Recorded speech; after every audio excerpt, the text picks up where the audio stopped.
तमिलनाडु में चुनाव खत्म हुए 5 दिन हो चुके हैं, लेकिन अभी भी ये नहीं पता चल रहा कि सरकार कौन बनाने वाला है। और इस तरीके का घमासान इस वक्त तमिलनाडु पॉलिटिक्स में देखने को मिल रहा है कि पिछले 50 वर्षों में ऐसा कभी नहीं हुआ। अटकलें ये लगाई जा रही हैं कि एक दूसरे के दुश्मन डीएमके और एआईडीएमके टीवीके यानी कि विजय को हराने के लिए साथ आ सकते हैं। नमस्कार, आप देख रहे हैं द रेड माइक, मैं हूं मिलन शर्मा। हम आपको ये खबर इसलिए दिखा रहे हैं क्योंकि हम चाहते हैं हमारी हिंदी भाषी जो दर्शक हैं उन्हें भी समझ में आए कि तमिलनाडु की पॉलिटिक्स में जो इस वक्त हो रहा है वो पिछले कई दशकों में नहीं हुआ।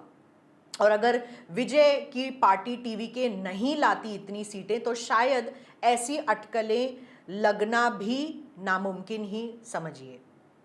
बात ये चल रही है कि डीएमके एक ऐसी पार्टी करुणानिधि की जो एआईडीएमके की दुश्मन रही, जयललिता एमजीआर की पार्टी के, वो अब एक साथ आने की बातें कर रहे हैं। ऐसा कहा जा रहा है कि बैक चैनल टॉक से दोनों एक साथ आ सकते हैं। और ये क्यों हो रहा है आपको बता दें कि जैसे ही टीवीके विजय की कुल 108 सीटें आ गई तमिलनाडु में, उसके बाद ये हुआ कि जब वो गवर्नर के पास गए हैं सिग्नेचर्स लेकर तो कांग्रेस ने भी डीएमके का साथ छोड़ दिया।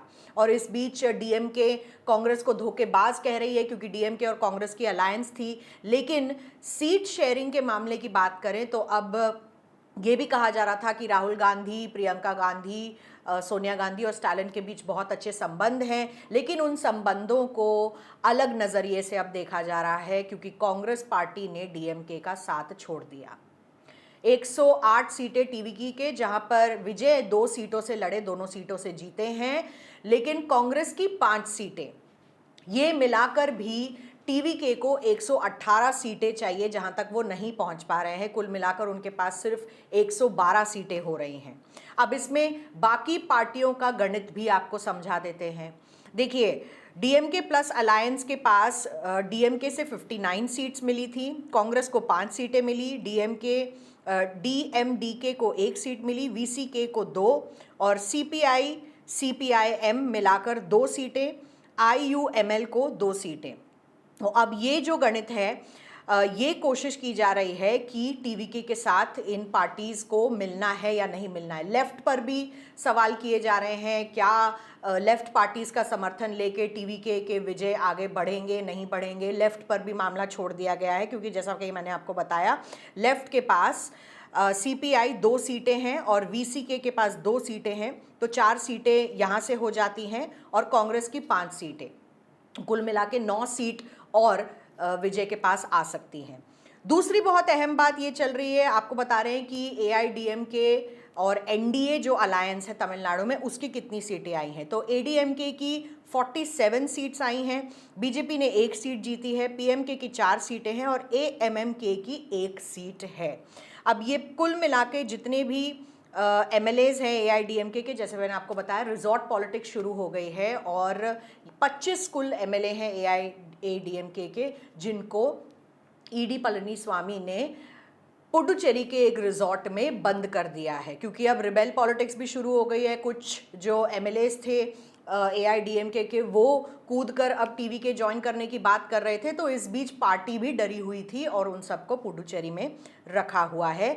और वही चल रहा है, सुबह सारे एमएलएज को परेड किया जा रहा है, कोई मॉर्निंग वॉक करता हुआ देखा जा रहा है और ऐसे सब जो दृश्य हैं आपको दिखाई दे जाएंगे पुडुचेरी से। अब सवाल यही है कि क्या एआईडीएमके और डीएमके एक साथ आ सकती है। स्टालिन की तरफ से, उनके ऑफिस की तरफ से इस पर कोई औपचारिक बयान अभी नहीं पहुंचा है। एआईएडीएमके की तरफ से कहा जा रहा है कि सेंटिमेंट हमारा ऐसा है कि लोग चाहते हैं कि हम सत्ता में आए, पावर में रहें। लेकिन इतनी कठोर राइवलरी रही दोनों पार्टीज के बीच में, और जैसा मैंने बताया 50 सालों में ऐसा कभी नहीं हुआ द्रविडियन पॉलिटिक्स में तमिलनाडु में कि डीएमके और एआईडीएमके एक साथ आ जाएं।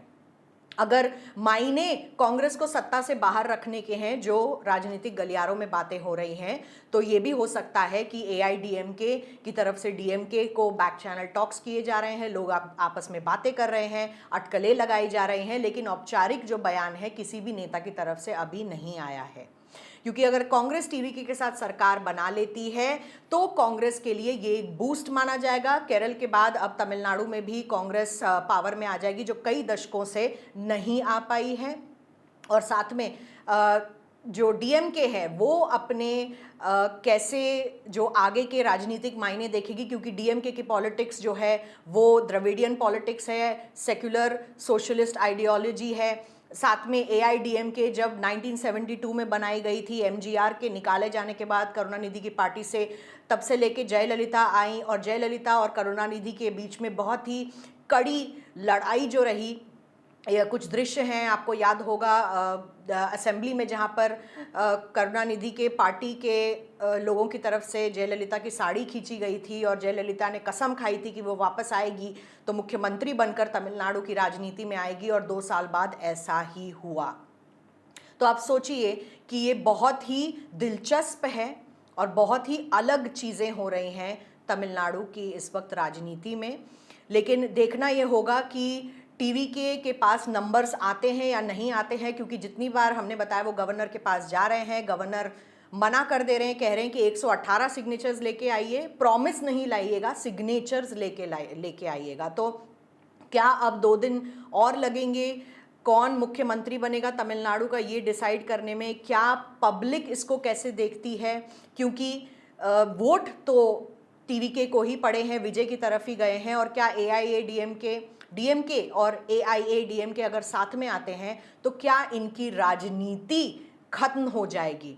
लोगों के दिमाग में जो परसेप्शन था दोनों पार्टीज का कि दोनों एंटी पार्टी हैं एक दूसरे से, क्या वो खत्म हो जाएगा? तो बहुत दिलचस्प राजनीतिक उठापटक इस वक्त तमिलनाडु में हो रही है और देखना ये होगा कि कौन बनेगा तमिलनाडु का मुख्यमंत्री। कुछ भी हो सकता है, इस वक्त हम ये नहीं बता सकते कि कौन मुख्यमंत्री बनेगा, लेकिन जो कुछ भी इस वक्त तमिलनाडु की पॉलिटिक्स में हो रहा है, ऐसा लग रहा है कि ये एक विजय की ही मूवी हम देख रहे हैं और सब कुछ एक पिक्चर की तरह ही नजर आ रहा है।